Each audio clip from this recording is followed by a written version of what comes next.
Negli ultimi giorni abbiamo avuto veramente pochissimi ricoveri, ieri neppure uno, e i ricoveri che abbiamo alle volte sono pazienti che magari sono ricoverati anche in altri reparti per altro tipo di patologia e che risultano essere occasionalmente positivi anche al Covid e allora vengono mandati nel nostro reparto.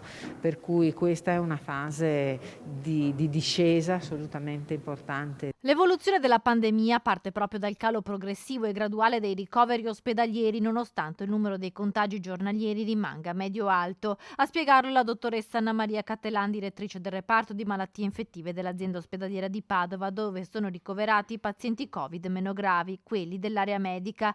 Una parte di questi pazienti sono i cosiddetti Covid per caso, che scoprono di essere positivi dopo essere stati ricoverati per altre patologie. Alcuni invece sono anziani non vaccinati. Parallelamente i medici dell'azienda ospedaliera sono impegnati nel trattamento domiciliare, anche con la pillola anti-Covid che si sta dimostrando efficace. Noi la somministriamo regolarmente, diciamo, ai pazienti che ne hanno la necessità.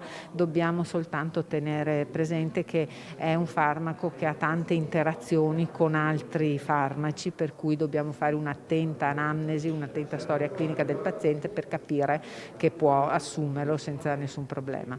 Però i risultati per ora sono buoni e riflettono un po' quelli che sono già i dati della letteratura, che mostrano come questi farmaci siano in grado di ridurre in più dell'80% il rischio di evoluzione in malattia grave. Il virus è nella sua fase calante, la speranza è che non ci siano riprese nel periodo autunnale e che sia arrivata finalmente la cosiddetta fase della convivenza. Fanno un po' più fatica a scendere i decessi, ma lo sappiamo che sono un po' più lenti.